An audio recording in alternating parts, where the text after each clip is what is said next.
Welcome to our channel, ladies and gentlemen. Raila Odinga is about to walk out of the bipartisan talks if what nation newspaper is reporting is anything to go by. It is reported that yesterday Raila held a crisis meeting with the Azimio bigwigs, among them Martha Karua, Peter Munya, Oparanya, and of course Kalonzo Musyoka led the 4 members of the bipartisan talks together with the other technical team that is headed by the Jubilee Secretary General. I don't know whether still the Secretary General Jeremiah Kioni. In that meeting, they were looking at their performance and how to check the government. And Kalonzo Musyoka led the bipartisan team and expressed their fear because they were giving a report on the progress of the bipartisan talks in Bomas.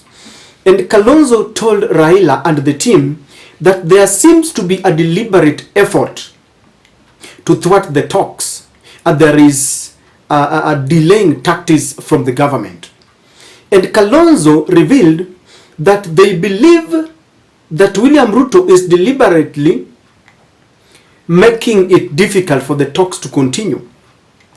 And they were citing an example of the technical team, the 4 members from Azimio and the other 4 from Kenya Kwanza, was supposed to meet separately so that they fine-tune the agenda because they had come up with a certain agenda. So they had to fine-tune so that Monday, yesterday, they were to start the talks. But the technical team from the Kenya Kwanza team did not appear. And when they were called, they said they were engaged with other matters. And they were wondering what any other engagement can be more important than what is going at Bomas. It didn't end there because the Kalonzo team is reporting that anytime they sit down to discuss any pertinent agenda, then the Kenya Kwanza team would say that they want to consult. And they're saying that it seems they are taking instructions, external instructions. And with this, Kalonzo expressed his fear and disappointment and displeasure that these talks are going nowhere. There is another incident where Rigathi Gachagua recently talked about the bipartisan talks, and he called cold water. He's saying that there is no need of these talks to continue. In fact, he said that if the talks have to continue anyway, because according to him, the talks are a mere formality that are meant to create the position of a prime minister, the position of a official opposition leader, 2/3 gender rule, the CDF and all that. And he was saying that there is an agenda that is meant to scrutinize the 2022 elections that he does not want. And he was saying he does not want it to be there. I mean, with that order. And it seems that the team is taking orders from Rigathi Gachagua. Now, what pains or angers the Azimio team is that people like Ndindi Nyoro and Rigathi Gachagua continue to talk ill and paint the talks at Bomas in bad faith, yet William Ruto is ever quiet. He has never stood up to condemn this. And it seems that he is entertaining what is happening. And with this, the crisis meeting yesterday concluded that they must call for a very urgent announcement to show the nation the direction that they want to head. Ladies and gentlemen, remember, they had set a timeline that the Bomas talks were going to take a maximum of 60 days. But 2 weeks down the line, nothing has been talked about. And this tells you that something is cooking. And so in that meeting, it was concluded that Raila and his team would make fresh demands concerning the bipartisan talks. Number 2, Raila is expected to announce that they have pulled out because it seems Like many have alluded on this channel, people sometimes call me or tell me that these talks are meant to waste Raila's time. They are delaying tactics. And so it seems like Raila has noticed what is happening and he's about to pull out.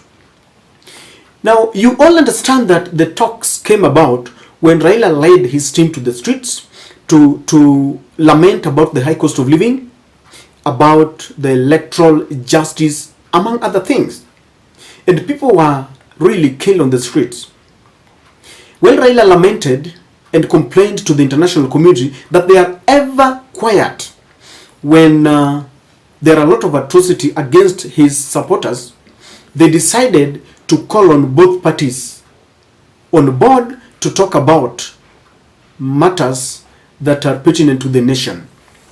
And it is closely believed that it is the international community that want this talk to succeed. Another school of thought is saying that William Ruto needs it as much as Raila needs it, because he wants the creation of the office of the Prime Minister and entrenchment into the Constitution, things like the two-thirds gender and all these things. Now remember that this is also happening against the backdrop of the Kenya Kwanza team that are charged against Raila after he expelled the rebel members of the ODM party. One of the agendas that are supposed to be discussed is the interference with the parties and coalition parties. Because in that agenda, they want to ensure that once a member crosses over to the other side, then he must go and seek a fresh mandate. But then, when this happened, Rigathi Gachagua condemned this, Moses Wetangula the other day condemned this, and they are accusing Raila of being partisan and practicing, preaching democracy while he does not practice the democracy. But then let us look at it very critically. Do you think these talks will end or achieve anything? Will they end anywhere? Because sometimes we have dilly-dallied, we have tried to discuss this, but majority of Kenyans feel that these talks will never end. And the reason why these talks might not achieve anything is because, one, William Ruto, if you ask me, apart from the creation of the offices, he doesn't need, he feels there's nothing, because if these talks continue, then they will be scrutinizing the server. Raila will insist on scrutinizing the server. And they know that this is one thing that will really expose them. And this is something that they do not want. Number two, William Ruto knows very well that he's got the support of the international community.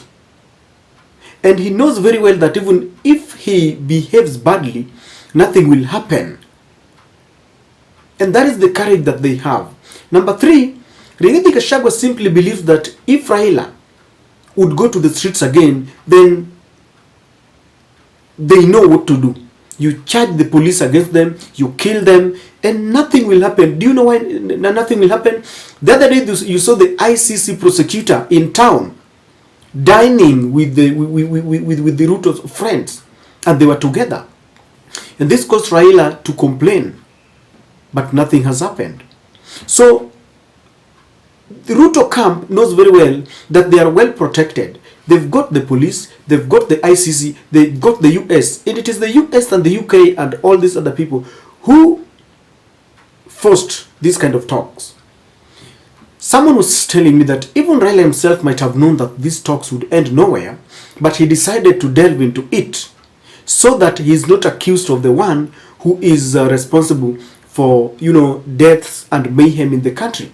You've seen and heard people like Rigathi Gachagua, people like Ndindi Nyoro then, and even Kimani Ichung'wah before he was appointed to lead that team, that Raila is the one who's leading Luos to a butcher house to be killed.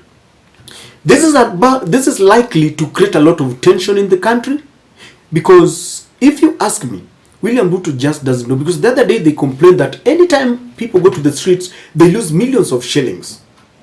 Is he really sure of what he wants? Because if people would go back to the streets, I know people will be killed, but we'll be losing a lot of money. Already, when there is when there's calm in the country, investor confidence is one, and I think they're beginning to come back. If we get back to the streets again, then William Ruto will be directly chasing away investors.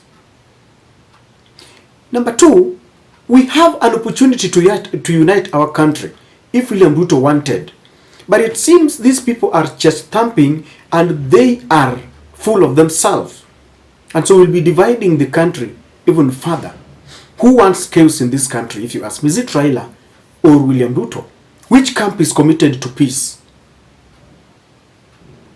Personally, I don't like people going to the street, but it seems it is the only language that the government understands. Because when people go to the streets, people die, innocent blood is shed.